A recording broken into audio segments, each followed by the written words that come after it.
video, we're going to be doing some winter indoor container maintenance. I'm also going to show you guys how I'm going to actually fix my Amaryllis bulbs that I planted up weeks ago. You guys are going to be very shocked to see what they look like now. And we're also going to be doing a beautiful winter tablescape. What we're going to do, we're going to go ahead, we're going to start by cleaning everything. We just got the tree taken down. It's so funny how we put these trees up and it takes us so long to put them together, and it probably took me about 45 minutes to an hour to take it down, get everything wrapped up and packed away in this container for next season or the season after. I'm going to start with just moving everything out, get everything cleaned up really good since I just went ahead and took the tree down, and then we'll start with the tablescape.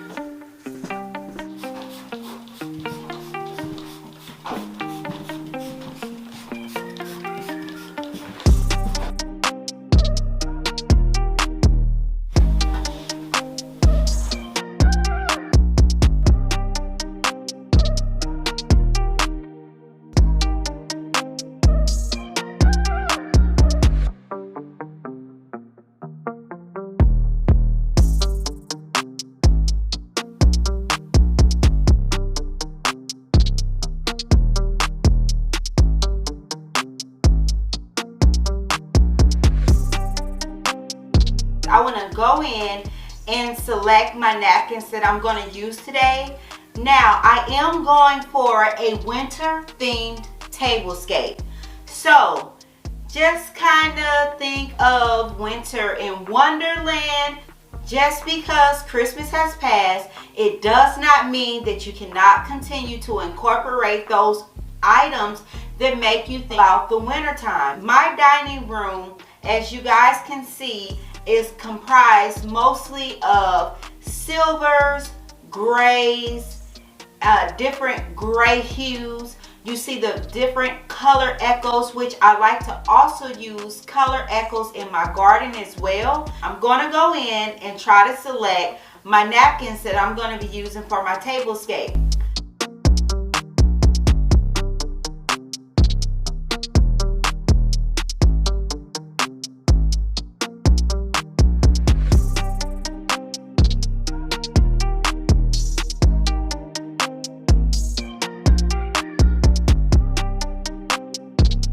Let's take a moment and talk about these beautiful paper whites. Now, I planted up these paper whites in a video a few weeks back. In the winter time, you guys, I have containers throughout my home. I like to plant my paper whites as well as my amaryllis bulbs in succession, and that way it helps with the spring fever that I may be feeling throughout these dark, cold winter months. I will link the video to these paper whites down in the description box so you'll know how I planted up these beauties. But if you can see that you have this one that's standing up straight, and you have this one over here that's a little bit weak. Well, this one also had that habit. But what I like to do is you can manipulate the blooms versus the way of the light. So what you would do is you would take this one over here, you would turn it just slightly, and as they're blooming, you want to turn them because that's how you can manipulate the foliage. And then you can also go in and kind of use the plant as an anchor itself. I'll show you an example of how I would do that. I can take and I can turn this here away from the light, and the blooms will start to stand up. Or you can go in and just kind of use the other blooms as an anchor for itself, like I just done there. And I'll do the same thing with this bloom and use it as an anchor on its own. I have an array of alcohol here. Flavored vodka, I have wine, I have straight alcohol, and I also have isopropyl household alcohol at 70%. We're not getting ready to make ourselves a drink. Now, here's the thing. Initially, when I planted up these paper whites, I wanted them to grow about this high. I was really liking the look and the effect of the texture. See the beautiful creamy white showing through. And then in addition to that, you could also see above that green and then you can see those beautiful paper whites. But if you're wanting to prevent your paper whites from flopping over, what you want to do is, as your paper whites start to emerge, you want to start to water them with a 1 to 7 solution. If you don't have drinking alcohol on hand, then you can also use isopropyl alcohol. That solution I like to use is 1 to 11, or you can use 1 to 10. I like to err on the side of caution and use the weaker side. So you want to make sure you don't use any wine, because wine has sugars. Then, to be on the safe side, you want to try to stay away from alcohol that may have some type of flavoring in them, because sometimes you may see a little bit of sugar added in there. What you want to use is pure 100% alcohol, pure drinking alcohol, or you can use the isopropyl alcohol. Then I'll show you how I mix mine up. Okay, so what I'm going to do, I'm going to start off by taking my vodka here, and I have my measuring cup. So I'm going to pour up 1 tablespoon of vodka here.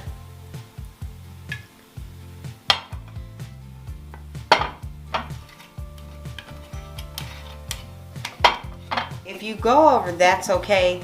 Then I'm going to come in and I'm going to add 7 tablespoons of water. Oh, I went over, and that's okay. From there, I'm going to take a little bottle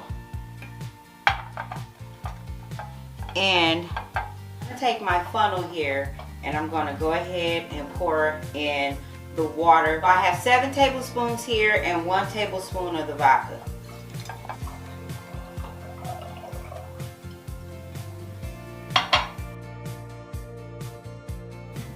So what I like to do is I like to go ahead and just prepare a little bottle of it. That way I know that I have it on hand when I need it. You'll continue to water the paper whites when you're watering your bulbs. You want to make sure you continue the same consistency. Also, if you use a stronger solution, you want to make sure that you watch out for your bulbs becoming dehydrated. You know, just continue to do the things that you normally would. You will look for stress in the plant, such as the leaves turning to a brown color. If that happens, you might want to back off and just water with just normal water for a couple of days, and then decrease your strength of your solution. For everyone's safety, it's a good idea to make sure that you label whatever you're using your alcohol with, especially if you have young children or if you have someone that does not care to consume alcohol. In that matter, I probably would err on the side of caution. Maybe use isopropyl alcohol, but isopropyl alcohol is a little bit hard to come by. So on the other hand, I guess I would just go with just using vodka or something like that. So my paper whites are too tall to use this method now. I do have other paper whites that I keep this solution prepared for, so that way it's ready when I need to use it. So that's one of the tips and tricks that I like to share about the paper whites. Now that we have that out of the way, I'm actually going to pull these paper whites. These beautiful paper whites get to the point where I can't use them anymore. I'll just go in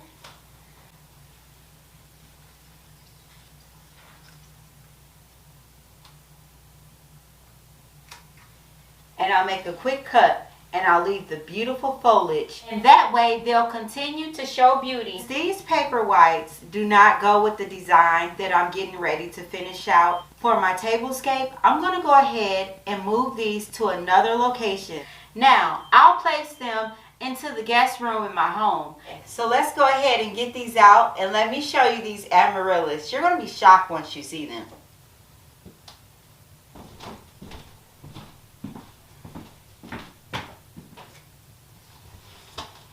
I'm also going to unbox a beautiful Wakefield planner that I just got in the mail.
Alright you guys, so I fixed my Amaryllis bulbs and I gave it a woodland theme and also incorporated a little bit of visual art.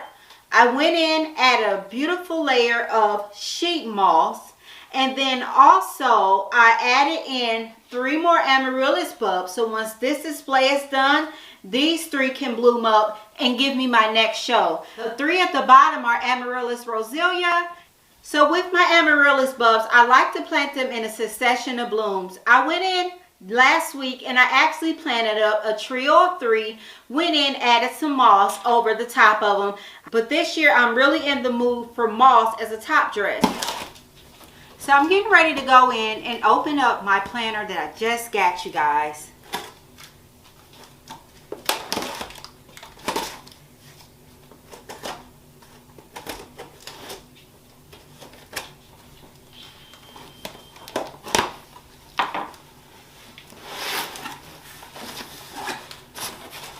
Okay, I like how it's very well packaged.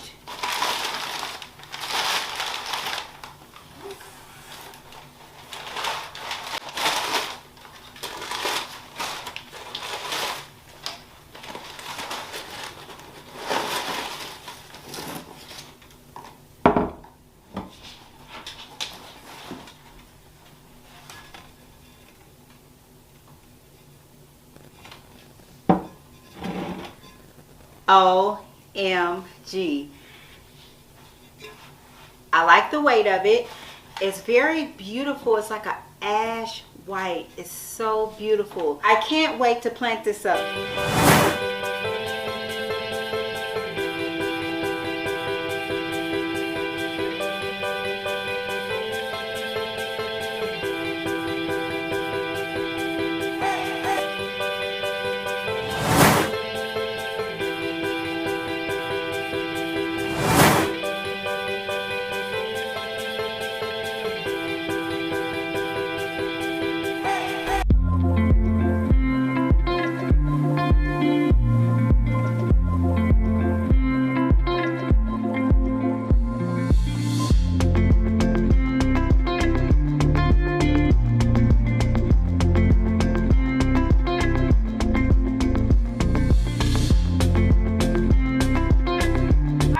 Guys, so let's talk the look that we have going on here. Everything just goes with the flow of this room. I have silvers, grays, metallic grays. I also have a lot of clear elements. I also have a lot of crystals, not too much, but just a little bit. I also incorporated on the table where I removed the Paperwhites from a crystal display of ice angels with crystal candle holders. Now, if we go in and we look at the way we layered everything, I started off with a metallic silver placemat. Then I layered it the silver glass charger plate. And I went in and incorporated a glass plate, a glass saucer. And then to top it all off, I added some snowflake napkins with a rhinestone napkin holder. And versus putting a centerpiece that was floral or containers, I did not use any type of flowers in my design because again, this is a winter wonderland. I certainly hope you guys enjoyed the tips and tricks that I showed with my Paperwhites and how I like to do a succession of Paperwhite and Amaryllis bulbs planting throughout the winter season inside of my home. And also, I hope you guys enjoyed this tablescape. It's certainly not everyone's taste, but it definitely goes with the flow of this room. I certainly enjoyed having you out of the garden and in my home. Thank you guys for hanging out with me. Take care, and I'll see you guys in the next one.